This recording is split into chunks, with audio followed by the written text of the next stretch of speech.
प्रिय विद्यार्थियों, नमस्कार। आज हम आपके लिए लेकर आए हैं एक बहुत ही इम्पोर्टेंट टॉपिक, मनोविज्ञान से संबंधित है, जो कि आपके लिए आने वाली प्रतियोगी परीक्षाओं एवं बीएड प्रशिक्षण पाठ्यक्रम परीक्षा में बहुत अधिक महत्वपूर्ण साबित होगा। टॉपिक का नाम है मनोविज्ञान की विधियाँ। इस वीडियो को शुरू से लेकर अंत तक ध्यानपूर्वक अवश्य देखें और यह वीडियो आपको पसंद आई तो हमारे चैनल को लाइक करना, अपने मित्रों के साथ शेयर करना, लाल बटन के सब्सक्राइब करना, साथ ही नीचे दिख रहे बेल आइकन को दबाना ना भूलें। कमेंट्स भी करें ताकि आने वाले नए वीडियो का नोटिफिकेशन आपको सही समय पर मिल सके और हम वीडियो में और ज़्यादा से ज़्यादा सुधार कर सकें। तो आज शुरू करते हैं बहुत ही महत्वपूर्ण टॉपिक, जिसका नाम है मनोविज्ञान की विधियाँ। दोस्तों, मनोविज्ञान की विधियों की जब बात करते हैं तो मुख्य रूप से मनोविज्ञान की विधियों को अध्ययन की सुविधा के हिसाब से दो भागों में विभाजित किया जाता है। पहला आत्मनिष्ठ या अवलोकन विधि और दूसरी है वस्तुनिष्ठ विधि। जब बात करते हैं एक नंबर की आत्मनिष्ठ या अवलोकन विधि की, तो इसके दो भाग किए गए हैं। पहला भाग है अंतर्निरीक्षण विधि और दूसरा भाग है गाथा विधि। जो अंतर्निरीक्षण विधि है उसको अंतर्निरीक्षण विधि के साथ साथ अंतर्दर्शन या अंतर्निरीक्षण या अंतर्मुखी विधि भी कहते हैं। और जब बात करते हैं अपन वस्तुनिष्ठ विधियों की, तो ये मुख्य रूप से वस्तुनिष्ठ विधि को निम्न भागों में बांटा गया है। पहला है प्रयोगात्मक विधि, 2 नंबर निरीक्षण विधि, 3 नंबर जीवन इतिहास विधि या व्यक्ति अध्ययन विधि भी कहते हैं इसको। अंग्रेजी में इसको केस स्टडी मेथड के नाम से जाना जाता है। चौथे नंबर की जो विधि है वो है उपचारात्मक विधि। 5 नंबर विकासात्मक विधि, 6 नंबर मनोविश्लेषण विधि, 7 नंबर तुलनात्मक विधि। जैसे नाम से पता चल रहा है तुलनात्मक विधि, इसमें दो विधियों का या दो विचारों का आपस में तुलना के माध्यम से अध्ययन किया जाता है। 8 नंबर पे है सांख्यिकी विधि, 9 नंबर परीक्षण विधि। इस परीक्षण विधि को टेस्ट मेथड के नाम से भी जानते हैं। 10 नंबर साक्षात्कार विधि। इस साक्षात्कार विधि को इंटरव्यू मेथड के नाम से जाना जाता है। 11 नंबर है सर्वेक्षण विधि, या अंग्रेजी की बात करें तो इसको कहते हैं सर्वे मेथड। 12 नंबर है कालानुक्रमक विधि और 13 नंबर सहभागी प्रेक्षण। 14 नंबर अनुप्रस्थ काट विधि, 15 नंबर असहभागी प्रेक्षण और 16 नंबर है क्रॉस सांस्कृतिक विधि। जब अपन बात करते हैं दो प्रकार की विधियों की, तो इनके बाद में अब अपन थोड़ा सा विस्तार से इन विधियों के बारे में जानकारी हासिल करेंगे। सबसे पहले शुरू करते हैं हम अवलोकन विधि या आत्मनिष्ठ विधि। तो मनोविज्ञान की जो ये विधि है वो दो भागों में विभाजित की जाती है। पहला, जैसे शुरू में अपन ने चर्चा की थी कि आत्मनिष्ठ विधि या अवलोकन विधि के दो भाग किए गए हैं। पहला है अंतर्निरीक्षण या अंतर्दर्शन या अंतर्निरीक्षण या अंतर्मुखी विधि भी कहते हैं। और 2 नंबर की विधि है गाथा विधि। ये शुरू करते हैं दोनों विधियों को विस्तार से जानेंगे। सबसे पहले देखते हैं अंतर्निरीक्षण विधि। अंतर्निरीक्षण विधि, जैसे नाम से पता चल रहा है, अंतर्निरीक्षण विधि को व्यक्ति के मनोविज्ञान के अध्ययन की प्रथम विधि के रूप में जाना जाता है। इस विधि के प्रतिपादक विलियम वुंट और उसके एक शिष्य थे टिचनर। इन दोनों ने मिलकर के इस विधि का आविष्कार किया था, प्रतिपादन किया था। विलियम वुंट मनोविज्ञान को फादर ऑफ साइकोलॉजी भी कहा जाता है। अर्थात जो प्रश्न बनता है यहाँ पर कि मनोविज्ञान का फादर ऑफ साइकोलॉजी किसको कहा जाता है, तो यह हैं विलियम वुंट। क्योंकि विलियम वुंट ही वह प्रथम अनुसंधानकर्ता थे जिन्होंने जर्मनी के शहर में, अर्थात विलियम वुंट कहाँ के रहने वाले थे, जर्मनी शहर के। इन्होंने विश्व में प्रथम जो मनोविज्ञान से संबंधित प्रयोग करने की जो प्रयोगशाला थी, लेबोरेटरी थी, उसकी स्थापना की थी। और ये स्थापना की थी इन्होंने 1979 में। तो इस प्रकार से जो विलियम वुंट हैं वो मनोविज्ञान के फादर मतलब जनक माने जाते हैं। विलियम वुंट की जो शिक्षाएं हैं, इनके ऊपर चलते हुए, इनके पदचिन्हों पर चलते हुए जो इनके शिष्य हुए हैं टिचनर, पूरा नाम है इनका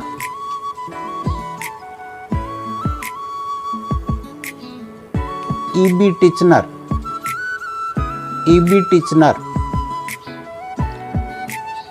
इन्होंने सबसे पहले मनोविज्ञान के प्रथम संप्रदाय जो कि संरचनावाद के नाम से जाना जाता है, स्कूल ऑफ स्ट्रक्चरलिज्म, जो संप्रदाय संरचना है इसको कहा जाता है अंग्रेजी में, स्कूल ऑफ स्ट्रक्चरलिज्म की स्थापना की। अंतर्निरीक्षण इसी संरचनावाद के अंतर्गत मनोविज्ञान के अध्ययन की एक प्रमुख विधि के रूप में प्रचलित हुआ। अर्थात जो अंतर्निरीक्षण जो विधि है वो किसके ऊपर आधारित थी, संरचनावाद के ऊपर आधारित थी। वुंट एवं टिचनर ने मनोविज्ञान को चेतन अनुभूतियों के विज्ञान के रूप में परिभाषित किया। अर्थात यहाँ पर प्रश्न बनता है कि मनोविज्ञान को चेतन अनुभूतियों के रूप में किसने परिभाषित किया या विकसित किया, तो यहाँ आप बता सकते हो वुंट और टिचनर।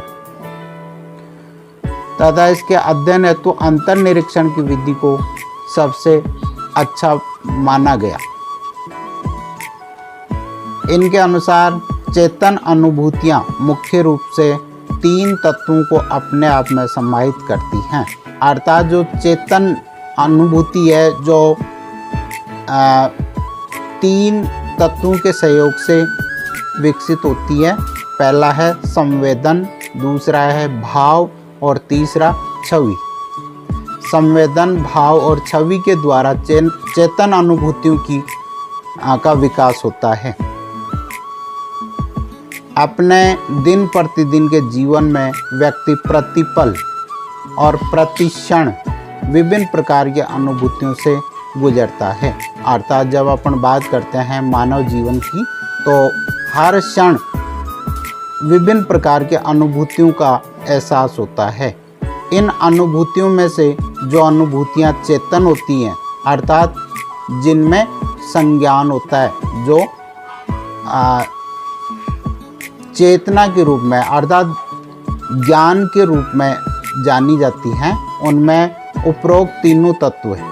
अर्थात संवेदन, भाव और छवि तीनों को प्रमुखता से सम्मिलित किया जाता है। तो ये जो चेतन अनुभूति है, इसको एक उदाहरण के द्वारा समझते हैं। यदि कोई व्यक्ति सुबह सवेरे एक बाग में टहलने के लिए जाए और किसी सुगंधित पुष्प को देखकर उसे कुछ चेतन अनुभूति हो, अर्थात कुछ अलग एहसास हो, ज्ञान हो, जिसका वर्णन वह स्वयं ही इस प्रकार कर सकता है। तो देखते हैं कि चेतन अनुभूति को वो अपने शब्दों में किस प्रकार से व्यक्त कर सकता है। बाग में गुलाब के सुंदर पुष्प को देखकर उसे बहुत ही प्रसन्नता हुई और ठीक इसी तरह के पुष्प उसके दादाजी के बाग में भी खिला करते थे, अर्थात उसको उसकी चेतना का ज्ञान हुआ कि वह अतीत में चला गया और अपने दादाजी के साथ में जुड़ गया। यह वर्णन अंतर्निरीक्षण विधि का एक उत्तम उदाहरण है, अर्थात इस उदाहरण के द्वारा अपन ने अंतर्निरीक्षण विधि को समझा। क्योंकि इसमें हम देखते हैं कि व्यक्ति ने अपने चेतन अनुभूति में तीनों तत्वों का समावेश किया है, अर्थात उन्हें संवेदन भी मिले हैं, भाव भी हुआ है और छवि भी सामने, अर्थात अपने दादाजी के विचार आए, उनकी छवि जो थी, उनकी जो प्रतिमूर्ति थी, वो भी सामने आई। खिले पुष्प को देखना एक दृष्टि संवेदन का उदाहरण है, अर्थात जब वो बाग में गुलाब का सुंदर फूल देखता है तो उसको संवेदना होती है अपने दादाजी के प्रति। गुलाब के खिले पुष्प को देखकर व्यक्ति को प्रसन्नता के भाव का अनुभव हुआ, अर्थात जब वो गुलाब का खिला हुआ फूल देखता है तो बिल्कुल अपने आप को इतना प्रसन्नचित मतलब खुश कर लेता है कि वो एक अलग ही अनुभूति महसूस करता है। गुलाब के फूलों को देखकर उसके मन में एक खास छवि उत्पन्न हुई जो उसे उसके दादाजी के बगीचे की याद दिला रही थी, अर्थात जो गुलाब का फूल उस व्यक्ति ने देखा सुबह सुबह, उसको देख करके उसके दादाजी की याद आ गई कि वो भी एक सुंदर बगीचा तैयार किया करते थे। इसी तरह से स्पष्ट है कि जब व्यक्ति अपनी चेतन अनुभूतियों का वर्णन इस प्रकार से करता है जिसमें एक खास संवेदन, भाव एवं छवि मतलब प्रतिमा, एक प्रतिबिंब बनता है, एक मूर्ति सामने आती है, जो तीनों इसमें मिल जाते हैं, तो उसे अंतर्निरीक्षण विधि की संज्ञा दी जाती है। अंतर्निरीक्षण विधि से ही मिलता जुलता एक संप्रत्यय और है, जिसको आप कह सकते हो सेल्फ ऑब्जर्वेशन, अर्थात आत्मनिरीक्षण। सेल्फ ऑब्जर्वेशन के बारे में अपन जाने तो थोड़ा सा आत्मनिरीक्षण और अंतर जो निरीक्षण है इसमें भिन्नता है, अर्थात दोनों अलग हैं। अतः विद्यार्थियों को इससे भ्रमित नहीं होना चाहिए। यहाँ पर स्पष्ट कर दूं मैं कि आत्मनिरीक्षण विधि और आत्म जो निरीक्षण है, अंतर्निरीक्षण और आत्मनिरीक्षण दोनों एक दूसरे से भिन्न हैं। अंतर्निरीक्षण में जहाँ व्यक्ति अपने चेतन अनुभूति के तीनों तत्वों का वर्णन करता है, अर्थात जहाँ पर संवेदन, भाव और छवि जहाँ सामने आती है, वह अंतर्निरीक्षण विधि कहलाती है। इसके साथ ही आत्मनिरीक्षण में व्यक्ति आंतरिक अनुभूतियों का वर्णन न करके स्वयं से संबंधित तथ्यात्मक जानकारी का वर्णन करता है, अर्थात जो आत्मनिरीक्षण विधि है इसमें व्यक्ति केवल और केवल अपने अंदर के भावों को व्यक्त करता है, उनका एहसास उसे होता है, जो कि एक तथ्य के रूप में, एक कथन के रूप में वह पेश करता है। इसको एक उदाहरण के द्वारा अपन समझते हैं। तो आइए उदाहरण देखते हैं। यदि कोई व्यक्ति अपने सिर के बालों को देखकर कहता है कि उसके अधिकांश बालों का रंग सफ़ेद हो गया है, अर्थात ये बात कहाँ से आई उसके अंदर से ये बात निकल करके आई, अर्थात उसके चेतना से निकल के आई कि मेरे बाल सफ़ेद हो गए हैं। तो यह केवल आत्मनिरीक्षण का उदाहरण होगा, क्योंकि इस उदाहरण में व्यक्ति ने अपने बालों के रंग के संदर्भ में तथ्यात्मक जानकारी का वर्णन किया, अर्थात जो तथ्य सामने आए उनका उन्होंने वर्णन किया कि मेरे बाल बिल्कुल सफ़ेद हो गए।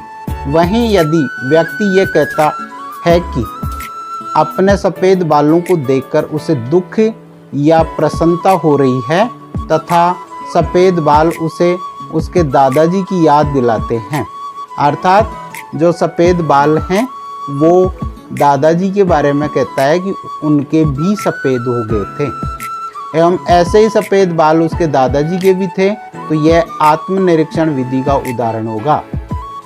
अर्थात जो अंतर्निरीक्षण, मतलब अपने यहाँ पर क्लियर कर दूं मैं कि आत्मनिरीक्षण और अंतर्निरीक्षण विधि, जो दादाजी के बाल सफ़ेद हो थे और मेरे भी हैं, तो इसका मतलब कि वो अंदर से तुलनात्मक अध्ययन कर रहा है, तुलनात्मक बात कह रहा है कि अंतर्निरीक्षण विधि का उदाहरण होगा। और यदि वो स्वयं तक इस बात को रखता है कि केवल मेरे बाल सफ़ेद हो गए हैं, तो यह है आत्मनिरीक्षण। तो इस प्रकार से अपन कह सकते हैं कि आत्मनिरीक्षण को अंतर्निरीक्षण कहलाने के लिए चेतन अनुभूतियों का सम्मिलित किया जाना एक अनिवार्य शर्त है। अच्छा, तो प्रिय विद्यार्थियों, आज का टॉपिक यहीं ख़त्म करते हैं।